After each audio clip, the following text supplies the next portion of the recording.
Okay, so today we're diving into incident management, like what happens when a company's systems get attacked. And we've got this paper on incident management frameworks. It is pretty dense stuff. Yeah, but we're going to break it down. Yeah.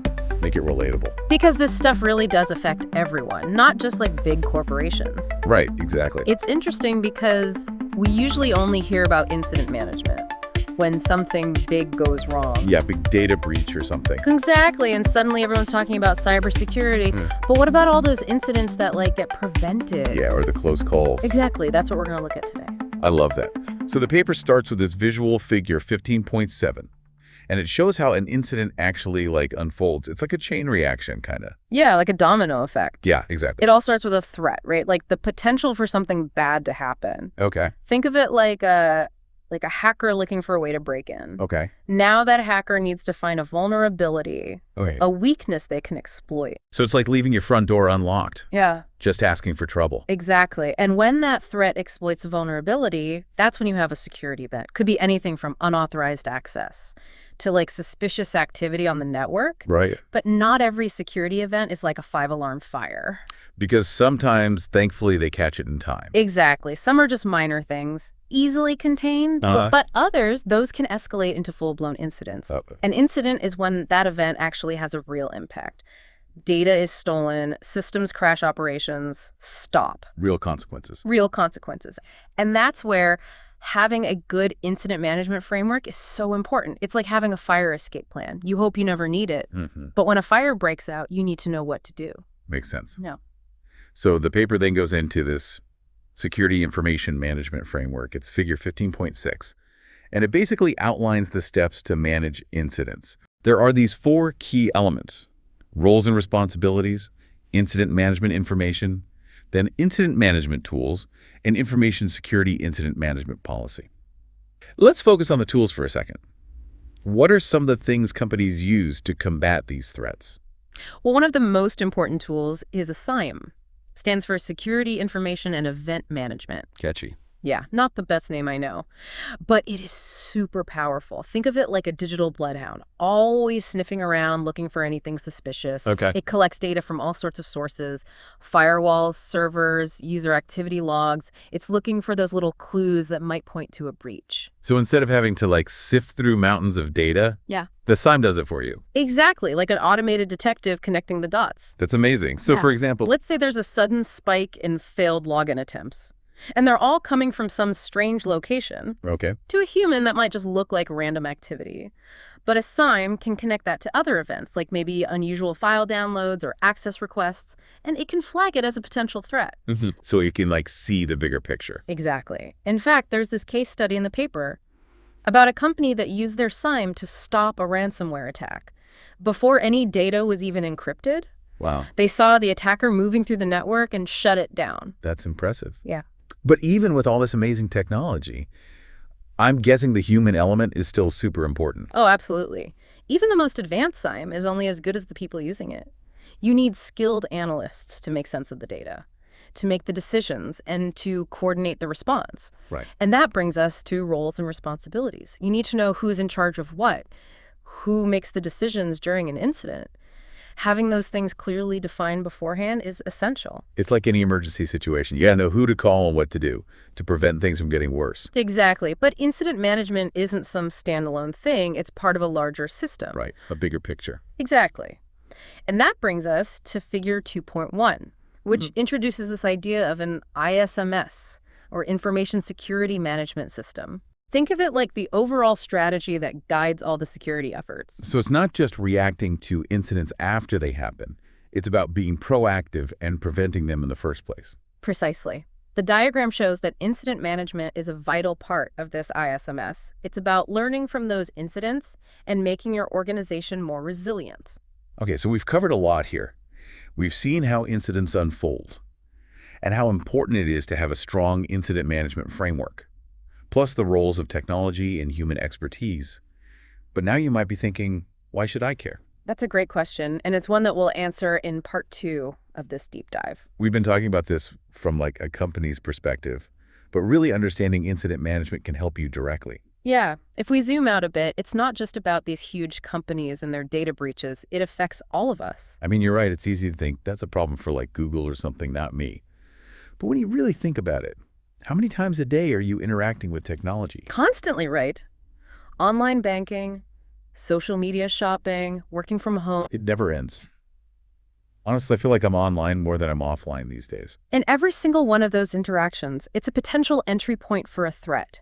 By understanding how incidents happen, you become more aware of the risks. So it's like being aware of your surroundings when you're walking alone at night. You're not being paranoid. You're just being cautious. Exactly. Yeah. You know the basics? You can spot those potential threats, avoid falling for scams or phishing attacks. Right. Like if you get an email that just seems a bit off, maybe you don't recognize the sender or there's a weird link, don't click it. Just don't. Yeah. Better safe than sorry. Right. Always. And it's not just personal security either. Understanding this stuff helps you be a more informed citizen. Okay. How so? Well, when you hear about a data breach at a company you use, you can ask better questions. You can be like, okay, what exactly happened? How are they responding? What are they doing to fix it? Instead of just feeling powerless. Exactly. You can engage in a more meaningful way. So incident management isn't just about reacting after the fact. It's about being proactive and taking steps to protect ourselves. And the organizations we're a part of. For sure. Now, this paper also talks about ISMS. That's Information Security Management System. And I feel like this connects to what we're discussing. Absolutely. And ISMS is like a framework. It's how an organization manages its overall security. Okay. It's a blueprint for their whole approach to security. Gotcha. And the paper uses this really interesting example.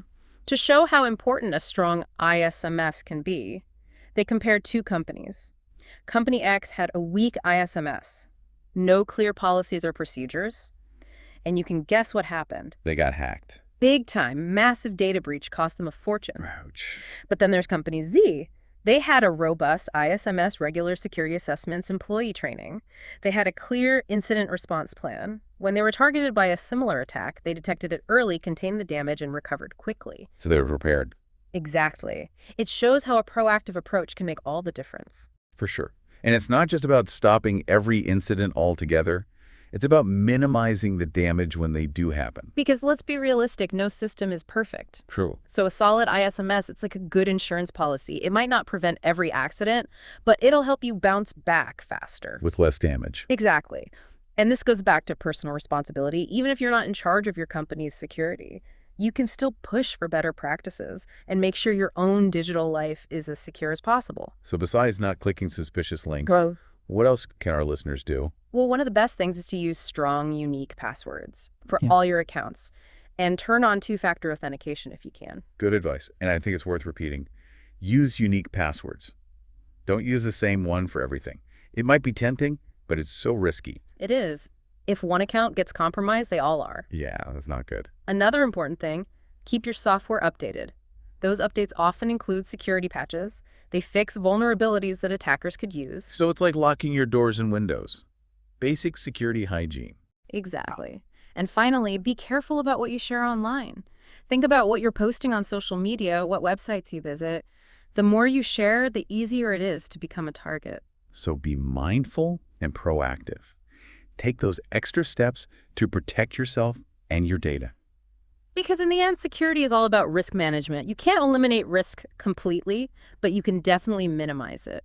This has been a really interesting conversation. I feel like I've learned a lot about incident management and how it affects us all. We're not done yet, though. In part 3, we're going to dig even deeper. We'll look at more proactive security measures and what both organizations and individuals can do to stay ahead of the game.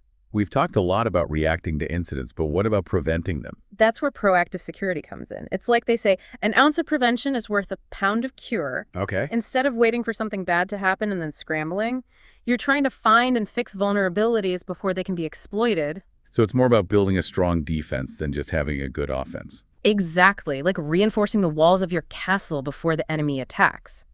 Proactive security includes things like regular security assessments, penetration testing, and keeping your software up to date. Can you break those down a bit?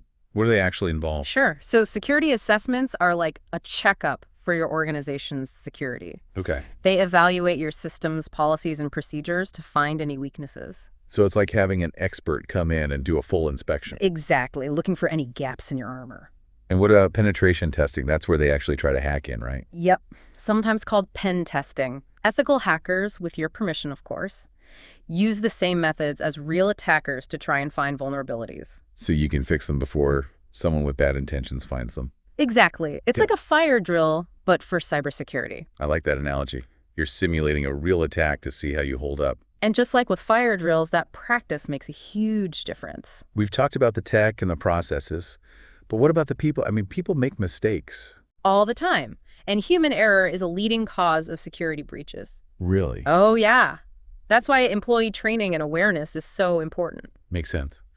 You can have all the best tech in the world, but if your employees aren't careful, it's all for nothing. Exactly. It goes back to good security governance, creating that culture of awareness and responsibility. From top to bottom. Everyone needs to know that security is everyone's job. Not just the IT department. Right. It's a team effort. I'm seeing how all these pieces connect now. Incident management, proactive security, employee training, strong security culture. It's all part of a holistic approach. Exactly. And it's an ongoing process. The threats are always changing. So organizations have to constantly adapt and improve. It's a journey, not a destination. I like that. Yeah. So what can our listeners do to apply this to their own lives? Yeah, what are some actionable steps they can take? Well, we already talked about strong passwords and two-factor authentication. That's a great start. But there's more you can do.